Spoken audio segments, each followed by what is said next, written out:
So a plastic trophy lasts one season before it ends up in the garage. A ruined knee, a torn labrum, or mismanaged concussion lasts a lifetime. Stop telling a kid just to suck it up. Got you. You got me. We got it. Here is your host, Coach Mac.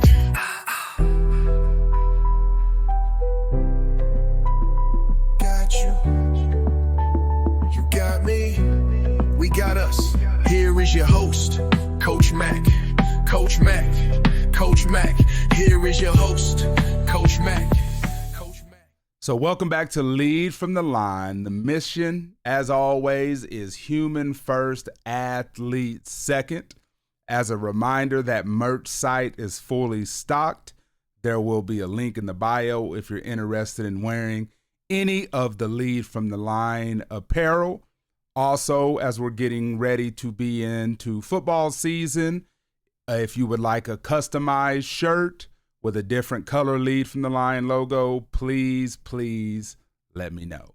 And so as far as today we are talking about player safety and the dangerous, outdated tough guy culture, right? You're tough. You got this. You can push through this. Oh, suck it up, right? We're going to talk about that outdated, completely outdated tough guy culture that is physically breaking our children. And so if this is your first time here and you're listening to this, please, if you do not mind, hit that follow button if you're listening.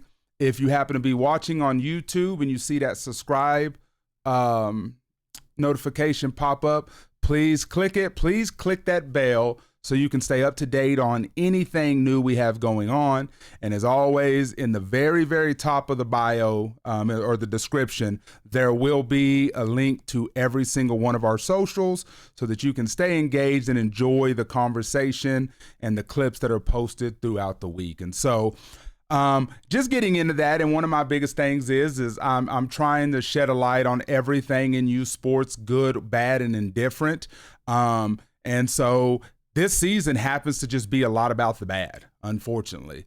But somebody has to be willing to step up and talk about it and talk about those things. And so we have a massive problem in youth sports, and it's the pressure to mass pain, right? Kids have learned that if they're hurt, they'll get taken out of the game.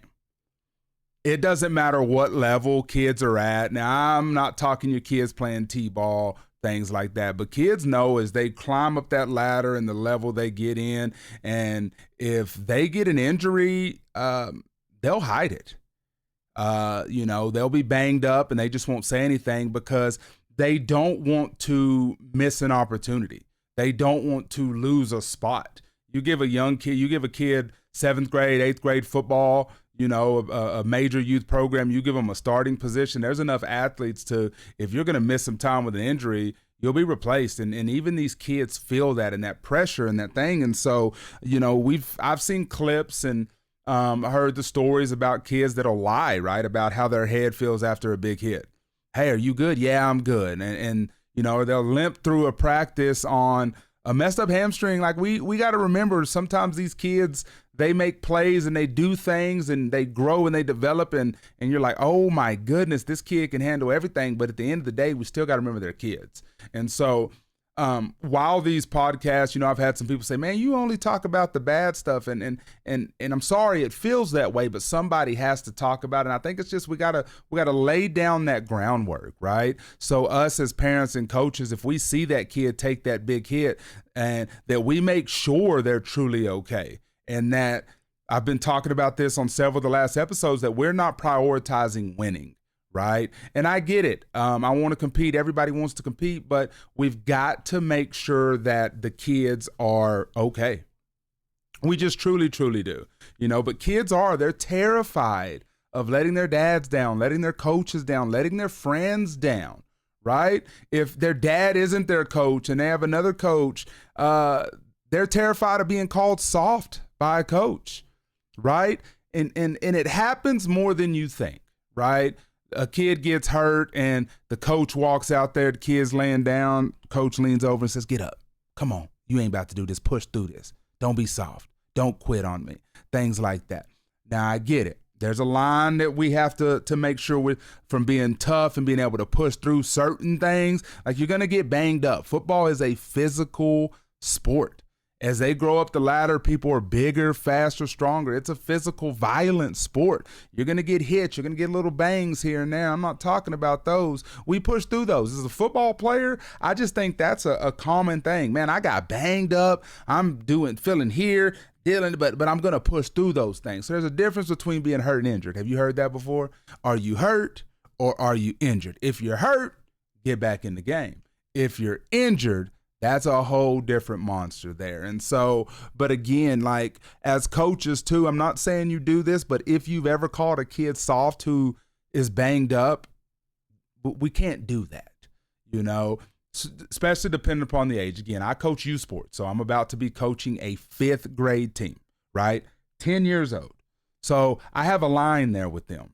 Some of these kids have never played tackle football before. So y'all remember that first tackle practice, those first couple hits, man, tackle football hurts. And if you say it doesn't, whatever, but tackle football hurts, especially as you're learning the fundamentals and making sure you do the right thing. Man, tackle football can hurt. And I know there's people out there sitting there like, God, I can remember the very first time I tackled somebody or got tackled hard, and I was like, woo. And that's why you see those clips where people get blown up and they're like, yep, that kid right there, that hit right there made that kid a basketball player, and so that's just one of those things. And so it's a fine line. I've got to make sure that I'm coaching these kids the right way. Hey, you're going to get banged up, right? You're going to get hit. You're going to get bumps. That's why you wear shoulder pads, a helmet, and things like that. But there's still a difference in that between that rolled ankle and just a little bump from hitting somebody, right? And so right now, again, this is the thing I'm talking about. So coaches, if you've ever done that, I'm talking to you directly right now. All my coaches. And again, somebody has to be willing to stand in the gap between the good and the bad and talk about them both, right? And that's what I'm doing. And so to all my coaches out there, shame on you if you've given the cold shoulder to a player who actually had the courage to speak up. Shame on you. I see coaches who completely ignore a kid on the sideline just because they're injured. We can talk about it because I have seen it. Seen the kid go out, make every single play. Coaches, man, great job. Ba-da-ba-boo. You do all the stuff. Same kid gets hurt. Coach act like they don't even know that kid's sitting over there. Tell me I'm wrong. Tell me you've never seen it, right? And then you treat them like they are dead to you until they can produce on the field again. Shame on you. And shame on anyone who's done that, even me. I don't think I've ever done that. I can't recall a situation. Like I take player safety very, very seriously. And at the end of the day, I care about my kids more than what they're producing on the field. So that's not a feather in my hat or a pat on my back type moment. But again, if you've done that to a kid, shame on you, right? You are punishing a kid for protecting their own long-term health. And a lot of these times, it depends upon the age group, parents are trusting you to protect their kids' long-term safety, their long-term health. And so that's why every opportunity I get, and I'm going to continue saying, we've got to prioritize the human first and then the athlete second. If winning is all that matters, even at the cost of your kid's health, then you're in the wrong. So there's no way to keep candy coating it, and we can talk about that every which way. But again, if prioritizing winning over health and over happiness for your kids that you're coaching and your own kids that that come home with you after games, you're in the wrong. And that's a you problem, and that's something that you need to fix, right?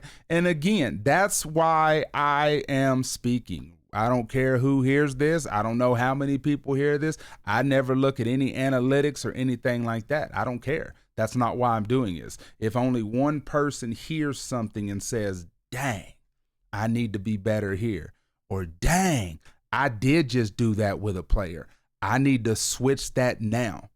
That's what it's for, right? You know, a lot of the times with certain situations, people say, man, I'm only one person. I can't make an impact. And yeah, you can. You speak up for what you believe in. You stand 10 toes down on it. You leave from the line, and who cares what anybody else has to think? And so now I hear it right now. In my head, I can already hear the old school guys in the back. Now, I'm old school. Hear me there, because some of the stuff, like I'm 39, right? And so there was we didn't have the social media. We didn't have certain things, and our coaches did require a lot out of us and things like that. And I can hear those old school people saying, man, Coach Matt, sports require toughness. We're building that grit. Absolutely, you're correct. But there still is a line of being tough and risking the long-term health of a kid, right? So again, I think it's just that fine line you got to talk about. Like, I want to compete. I don't sign up to coach to not win. I don't sign up to and spend hours out in this Texas heat to not win, right? That's not it. But that's not my priority, right? You know, there's going to be opportunities in life too where you do not win. And so, yeah, we're building toughness and we're building situations, but at the end of the day, what is the end goal that we are trying to accomplish? And for me, the end goal is to make sure that any kid that I've had an opportunity to coach, later down the line, they come into a situation and they're like, oh my goodness, Coach Mack prepared me for this situation right here, right?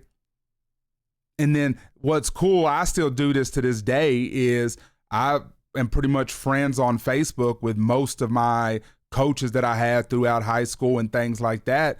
And when it's their birthday, I still send them a happy birthday message, and it's happy birthday, coach, right? Those men have had an impact in my life. And how cool would that be for you as well? If later down in life that those kids that you had the opportunity to coach still come back to you and they're like, happy birthday, coach. Hope you're doing well, coach. Like, that's a level of respect that feels good and you've earned. And so, you know, sports does require toughness, 100%, but there's a massive difference between being tired and winded or sore from a workout and a kid having a legitimate injury, right? Being out of breath is a conditioning issue, right? You can work on that. Hey, we got to run a little bit more. We got to grind that out. We got to get our conditioning better, right? That's why at the end of those practices, we're running those gassers. We're doing whatever those things are to build that conditioning, right? Having a shooting pain in your elbow at 12 years old, that's a medical issue. You see what I'm talking about? There's a difference between those two. And as the adults in the room, it's our job to know the difference. Right? Hey, little Johnny over there, coach, we need to run him a little bit more. You know, we're going to run the whole team so we get conditioning, but we got to watch little Johnny. Little Johnny is a fantastic player. He makes plays for us. Maybe this summer he didn't do what we needed him to do conditioning wise. So we're going to run a little bit more to make sure to put a little focus on getting little Johnny where he needs to be, because we're going to need him in a game late in the year, right? Hey, but quarterback over there, man, his elbow is bugging him, and it's one of the ones where he has a shooting pain in that. We got to make sure we let his parents know to get that situated and go get him looked at. You see what I'm saying? Big difference there. It's not, we're going to put our quarterback in because we need him to make a play here. No, we're going to take care of that kid. And so we just have to be the protectors of any kid we have an opportunity to coach, right? We do not gamble with with bodies that are still developing, right? Their brains are still developing, right? And it's not worth sacrificing the growth of their bodies, their brains, for the sake of a win on a Saturday morning, right? In a league that doesn't even matter. You know, yeah, winning's cool. You get your trophies, you get your pictures, you get your cool little, man, we won our Super Bowl last year. We got a ring, we got a hat, we got a picture, our pictures on the website. Like, man, don't tell me that's not cool, but not at the risk of any of our kids being hurt, right? And this is a perfect situation right here. So it wouldn't have been It wouldn't have been this past season that we won the Super Bowl, but the year before, the last game of the season, one of our kids got a concussion. Legitimate, got hit out of bounds, late hit, got a concussion. Missed the first 2 playoff games. And one of those games we almost lost. And, in the back of my mind, I was like, we may lose this game without our star player. He was our running back, fantastic linebacker. Now, we had a bunch of kids that could fill in, but the game plan changes drastically when 9 wasn't in the backfield, right? And so, but I remember having, now, of course, his dad is on staff and was coaching too. And I remember having the conversation with him, and he was like, I'm not risking it.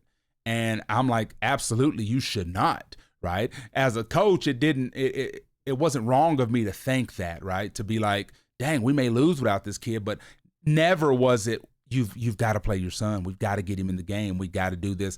We got to make this happen. And so, we ended up winning like we needed to and going to the Super Bowl. But it was one of those things where it's like, you've just got to make the decision for your kid. Now, I will tell you too, the kid wanted to play. After he set out that 1 week, he wanted to play, but he was still showing some symptoms.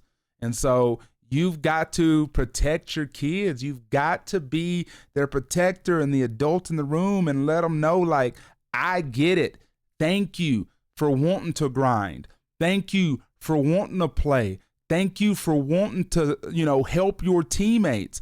I appreciate that. I admire that. That's one of my favorite things about you is your toughness and your grit. But I've got to prepare you for later on in life. You got plenty of years of football left. Let's focus on that. You see what I'm saying? Whole different conversation there. Someone geared towards winning. Hey, guys, he missed a week. I think he's okay. Let's go ahead and put him in the game. What if he gets hit again? And then that same situation. And now this issue that one more week of setting out could have handled then turns into a long-term problem for this kid. It ain't worth it. And so, I don't know, just one of my things, just coaches, we have the opportunity where we've got to create a locker room environment where players feel safe, right? Hey, if something is wrong, you've got to speak up. I think about high school coaches and how many kids they have on their team. And yeah, there's a bunch of coaches, but I remember high school football, and it's a lot. There's a lot you're doing, and I can't even imagine now because these kids have so much more. They have social media. They got people filming them. It's just a lot. The landscape is different than it was when I was in high school, and it's like these kids probably feel way more pressure. And nowadays, where we live, we have a team right up the street that I think is ranked in the top 10 in the state. There's a couple in the area that's ranked up there, and I'm like, goodness gracious, that pressure to start the season when you see those rankings come out, and then, man, you get hurt in a scrimmage, and you're like, oh, my whole season can be in doubt, and we're this or we're that, and you know what I'm saying? So, hey, you've got to be honest with me. If something's not right, let's take the steps to get you 100% so that we can have you for the long term, And so I just think that's something, again, we've got to be the adults. We've got to lead the way. We've got to let them know, listen, there's no shame in being injured. If you're hurt, that's a different circumstance. Like I said, we will push through that. We will figure that out. But if you're injured, my guy, you can't go. I can't let you play. In my right mind, in my conscience, I cannot let you play. But let's go to the trainer. Let's do all the rehab. We'll get you where you need to be, right? And so, and the main thing is you just do that by how you react when a kid gets hurt. If a kid rolls their ankle, you don't roll your eyes inside. Man, listen, as we get older, how many times you stepped up out of the bed and stepped wrong and you like, ooh? And think about that. We're older, of course, and we don't bounce back like kids do, but man, sprained ankles hurt. They do. One of them ones where you step and that ankle rolls all the way down and the side bone touches the ground, man, that hurts.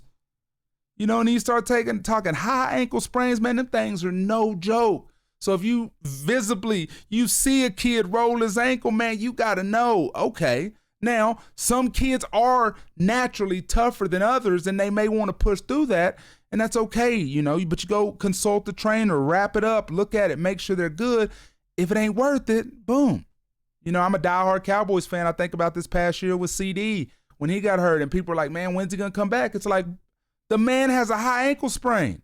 The man has access to the best doctors, the best training facilities and things like that. And plus that man has toughness and grit. If he can't go, he can't go. You know what I'm saying? So you got to realize that it's like, if you know, man, that's the toughest kid I have on my team. If he can't go, he can't go. Right? There's just limitations. There's certain injuries that our bodies just can't push past. Right? And so, you know, you get that kid ice, you check on them, and you just keep them engaged in practice. Right? I don't care if it's your best player and he's going to miss a week and he wants to just go sit. And now that leader, you give him, hey, now this is your opportunity to lead. You're my starting linebacker in my flag or my youth football team too. You're my starting linebacker your senior year. This is where your leadership shines. Make sure your backup knows, hey, this is what we're doing. Here's your cues. Here's your eyes. When the quarterback does this, right, be the student of the game, and then you hit back in that next week and you're rolling. You see what I'm saying? And then if a player knows that you value them long term, their health, more than winning their games, more than what they can provide on the field, they'll trust you with everything. And you've built that life-lasting respect with that player, because they will be like, man, coach cared about me. He truly, truly did, right? He didn't just care about winning, because, again, you got to think coaches under pressure too, especially nowadays with all the stuff. And, you know, I know what college is with the NIL, and high school, who knows what's going on at the high school level too, but there's pressure, and you're these programs where you're ranked in the state to start the year. The pressure to succeed for a coach is there too, but we've got to make sure that that doesn't get to us, because listen, hey, we're number 6 in the country or in the state to start the year, but the health of my kids is more important than that ranking. Just saying, you got to look at it that way. And so, man, just you have an athlete will trust you. They'll play harder, and when they're 100% healthy, of course, they're going to give you exactly what you need from them. And so I just think that as coaches, we have to do that. As parents too. Parents, if you notice something's wrong with your kid, but your kid's like, man, I'm still playing this, that, and the other, you go up, you got to be able to walk up to a coach and be like, hey, coach, something's going on with Tim's leg, right? He's not mentioned anything. I seen him pushing through it, but I saw him limping up the stairs. I saw him doing stuff, you know, or he's not right. We need to make sure he's good for this game. You know, you have the confidence that's your child above all, right? The coach may have them and get a lot of hours with them for practices and games and things like that, but that's your child too. Never feel like you can't step in and tell a coach, hey, something's not right with my kid. You've earned that right. That's your child. And a coach that is doing things the right way respects that. Oh, okay. Listen, we did notice he wasn't running full speed in practice the other day, but he kept telling us he was good. I'll make sure the trainer gets with him, but then I'll also make sure myself takes a good look. And if, you know, we're going to get him right, we're going to get him situated. You know, you've got to just do those things. These kids, again, I've said this, and this is a stat that now I'm going to quote all the time. Only 2% of high school athletes go play college ball. So that 98%, what are they going to do? Man, I ruined it all by having too many concussions in high school. I will say, I feel like with concussions nowadays, people don't play around about those. I've been blown away seeing the people wearing their Guardian caps. Heck, we wore Guardian caps for the last 3 years, starting when they were in 3rd grade football, and those things were fantastic, right? The league even started allowing the Guardian caps, and I love those kind of things. You know, any bit of thing to help kids out and help preserve their brain. Man, we only get one shot at this when it comes to the head, you know, and so you got to make sure you protect it. And so at the end of the day, winning is never worth the health of your players. It's just not. If they're hurt, that's a different thing. But if they're injured, you've got to set them down and you've got to figure it out. You've got to always make sure that you're the adult in the room. You got to protect the kids. You have to, right? And so at the end of the day, it's our job to lead the right way, but to do it loud and proud, right? Lead loud and lead proud always, but make sure to lead and do it at human first and athlete second. Appreciate y'all. See y'all on the next one. Thanks for joining us on Lead from the Line. If this episode helped you, share it with one person who needs to hear it today. Join the conversation on Facebook and Instagram, and we'll see you on the next one. No flags on the play, keep your vision alive. Fatherhood and football, that's how we survive.